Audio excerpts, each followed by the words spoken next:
Assalamualaikum warahmatullahi wabarakatuh.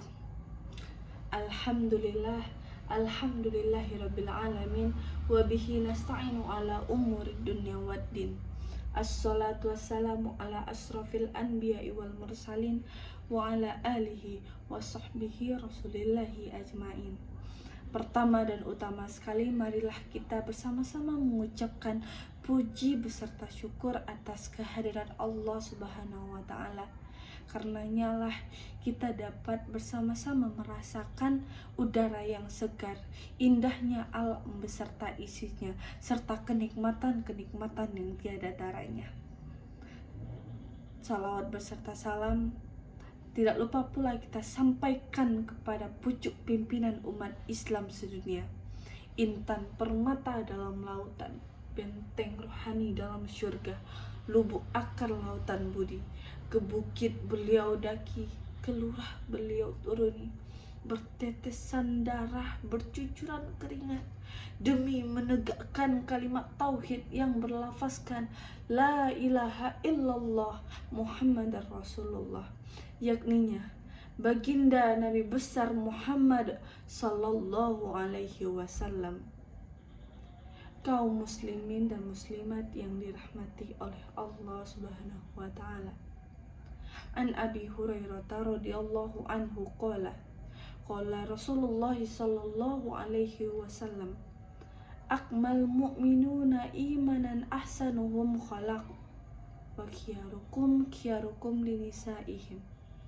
Dari Abu Hurairah radhiyallahu anhu bahwa Rasulullah sallallahu alaihi wasallam bersabda, orang mukmin yang paling sempurna imannya adalah yang paling baik akhlaknya, dan sebaik-baiknya kamu adalah orang yang paling baik kepada istrinya. Nah, sesuai dengan hadis yang barusan saya sampaikan, tema pidato saya kali ini yaitu tentang akhlak Rasulullah terhadap istrinya. Nah, sebelum kita membahas tentang akhlak Rasulullah kepada istrinya, alangkah lebih baiknya kita mengetahui dahulu apa sih itu akhlak. Nah, akhlak secara etimologisnya, akhlak itu berasal dari kata al-khuluq yang berarti tabiat, budi pekerti, kebiasaan. Nah, secara istilah, akhlak berarti sesuatu yang melekat pada jiwa-jiwa manusia yang daripadanya lah lahir perbuatan-perbuatan yang mudah tanpa melalui proses pemikiran, pertimbangan, ataupun penelitian sekaligus. Nah, akhlak itu terbagi atas dua macam. Yang pertama ada akhlak mahmudah, yaitu akhlak terpuji. Dan ada beberapa juga orang yang menyebutnya yaitu akhlakul karimah atau akhlak yang mulia. Yang kedua yaitu akhlak mazmumah, yaitu akhlak tercela. Nah, di antara tujuan utama diutusnya Nabi Muhammad SAW, selain untuk menegakkan tauhid di muka bumi, Rasulullah juga diminta untuk menyempurnakan akhlak umat manusia. Sebagaimana yang dijelaskan dalam gamblang dalam sabda beliau, innama bu'istu liutammima akhlak. Sesungguhnya aku diutus untuk menyempurnakan akhlak yang mulia. Hadis riwayat Al-Hakim.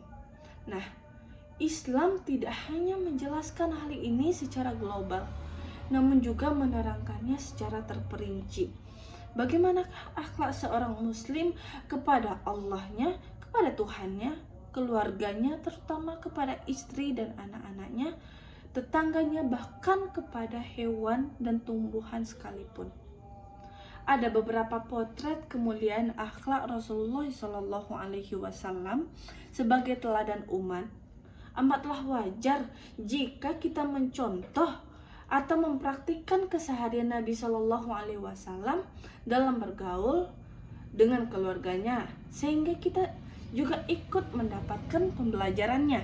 Nah, tentu saja dalam lautan kemuliaan akhlak beliau terhadap keluarganya tidak akan cukup kita bahas dalam pidato yang singkat ini. Nah, Untuk itu, di sini saya akan membahas atau menyampaikan beberapa contoh dari akhlak Rasulullah kepada istrinya. Yang pertama yaitu turut membantu urusan belakang. Nah, secara hukum asalnya urusan dapur dan tetek bengek, urusan perdapuran itu memang merupakan tugas seorang istri. Namun, meskipun demikian, hal ini tidak menghalangi Rasulullah SAW untuk ikut turun tangan membantu pekerjaan istrinya. Dan ini tidak terjadi melainkan karena sedemikian tingginya kemuliaan akhlak yang beliau miliki. Salah seorang sahabat Aisyah bertanya, "Wahai Ummul Mukminin, apakah yang dikerjakan Rasulullah SAW bersamamu di rumahmu?" Aisyah pun menjawab, "Beliau melakukan seperti apa yang dilakukan salah seorang dari kalian jika sedang membantu istrinya. Beliau mengesal sendalnya, bahkan menjahit bajunya dan mengangkat air ember." Terdapat dalam hadis riwayat Ibnu Hibban. Subhanallah, di tengah kesibukannya yang luar biasa padat berdakwah, menjaga stabilitas keamanan negara, berjihad, mengurusi ekonomi umat, dan lain-lainnya, beliau masih bisa menyempatkan diri mengerjakan hal-hal yang dipandang rendah oleh suami-suami zaman sekarang ini. Andaikan saja para suami-suami itu mau mempraktekkan hal-hal tersebut, insya Allah keharmonisan dalam rumah tangga mereka akan terjaga. Yang kedua yaitu berpenampilan prima di hadapan istri dan keluarganya. Karena idza dakhala baitahu bada bisiwak. Nabi SAW jika masuk ke rumahnya, hal yang pertama kali beliau lakukan adalah bersiwak. Bersiwak ketika pertama kali masuk rumah, apakah itu suatu hal yang ada di pikiran kita, di benak kita? Tetapi begitulah cara Nabi kita untuk menjaga penampilan di hadapan istri dan putra beliau. Selanjutnya yang ketiga yaitu tidak bosan untuk terus menasihati istri dan keluarganya. Nabi SAW mengingatkan kita bahwa hendaklah kita berwasiat yang baik kepada para istri. Nah, timbulnya riak-riak dalam kehidupan rumah tangga merupakan suatu hal yang lumrah. Namun, jika hal itu sampai mengotori keharmonisan jalinan kasih sayang antara suami dan istri, atau bahkan bisa menghancurkan bahtera rumah tangga pernikahan, tentulah ini sangat berbahaya. Nah, agar mimpi buruk itu tidak terjadi, seyogyanya kita tumbuhkan budaya saling memahami dan kebiasaan-kebiasaan saling menasihati dalam suami dan istri. Daripada itu, benih-benih kesalahan yang ada dalam diri pasangan suami istri hendaklah tidak didiamkan begitu saja hanya karena dalih menjaga keharmonisan rumah tangga. Bahkan justru sebaliknya, kesalahan-kesalahan itu harus segera diluruskan. Dan tentunya hal itu akan dilakukan dengan cara yang elegan, tutur kata yang lembut, raut muka yang manis, dan metode-metode yang tidak menyakiti hati pasangan. Melaksanakan fungsi dan peran sebagai istri atau sebagai seorang ibu, Rasulullah mengajarkan beberapa hal. Yang pertama itu sebagai seorang istri yang solehah, yaitu istri yang taat menjalankan perintah Allah, taat kepada suami, menjaga amanahnya berupa harta benda, termasuk diri kita sendiri. Ketika suami tidak ada di rumah, menyenangkan hatinya, menjaga kehormatannya, bahkan menghormati orang tua dan keluarganya. Semua ini dilakukan dengan ikhlas dan dalam rangka beribadah kepada Allah Subhanahu wa Ta'ala. Dan kita dijadikan pelaksanaan tugas-tugas sebagai istri ini sebagai ladang amal guna meraih keridhaan Allah dan mendapatkan balasan pahala berupa surga di akhirat nanti. Dalam salah satu hadisnya, beliau menyatakan bahwa jika seorang wanita taat kepada Allah dan taat kepada suaminya, maka ia akan dipersilahkan masuk surga dari pintu manapun yang ia sukai. Nah, yang kedua sebagai seorang ibu, Rasulullah SAW mengajarkan agar kita memelihara kesehatan dan pertumbuhan fisik putra-putri kita, mengisi jiwa-jiwanya dengan akhlak mulia, mengisi otaknya dengan ilmu pengetahuan, dan menghiasi fisiknya dengan berbagai keterampilan, yakni mengisi kepala atau otaknya dengan ilmu pengetahuan, mengisi hati atau jiwanya dengan akhlak, dan menghiasi tangan atau fisiknya dengan berbagai keterampilan.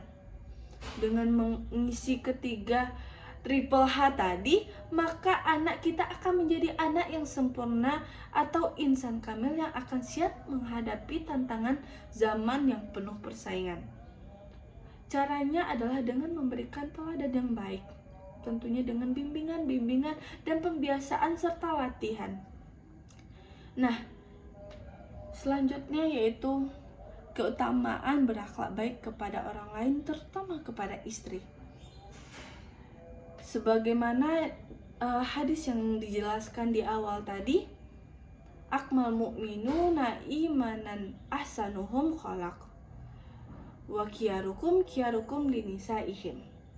Orang mukmin yang paling sempurna imannya adalah yang paling baik akhlaknya, dan sebaik-baiknya kamu adalah orang yang paling baik kepada istrinya. Dari hadis ini menunjukkan betapa besarnya keutamaan berakhlak baik dan bersikap dan berbuat, karena hal ini digandingkan dengan kesempurnaan iman. Ini berarti akhlak yang baik merupakan konsekuensi dari iman kita yang benar. Nah, sebagaimana hadis ini juga menunjukkan bahwa sikap dan perbuatan baik ini lebih utama untuk ditunjukkan kepada keluarga dan orang-orang yang terdekat dengan kita, apalagi istri kita sendiri. Nah, makna inilah yang ditunjukkan dalam firman Allah, Bismillahirrahmanirrahim, wa ashiruhunna bil ma'ruf fa in karihtumuhunna fa asa an takrahu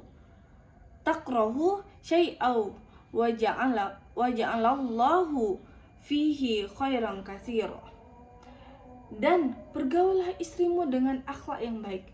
Kemudian jika kamu tidak menyukai mereka, maka bersabarlah, karena boleh jadi kamu tidak menyukai sesuatu padahal Allah menjadikan padanya kebaikan yang banyak. Nah, selanjutnya dalam Imam Al-Hasan Al-Basri rahimahullah berkata, hakikat akhlak yang baik adalah mencurahkan kebaikan, tidak mengganggu dan menampakkan wajah berseri-seri kepada orang lain. Dalam hadis ini terdapat anjuran kita untuk berakhlak yang baik kepada istri dengan selalu menampakkan wajah-wajah yang berseri, tidak menyakiti, bahkan selalu berbuat baik dan bersabar dalam menghadapi sikap istri.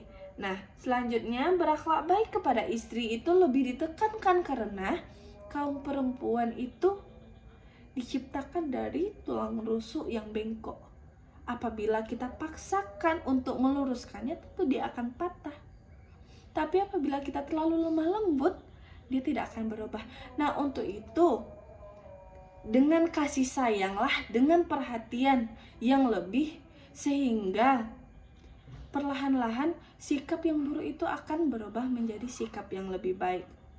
Dalam sebuah hadis sahih, Rasulullah SAW bersabda kepada budak beliau, yaitu bersikap lembutlah kepada para wanita. Nah, dari beberapa poin yang saya sampaikan tadi, tentu kita dapat mengambil hikmahnya. Bagaimana kita seharusnya bersikap baik terhadap istri, bagaimana seharusnya kita berakhlak kepada seorang istri, yaitu dengan cara memberikan kasih sayang, lemah lembut, memberikan perhatian, cukupi semua kebutuhan-kebutuhannya, dan bantulah dalam segala urusan.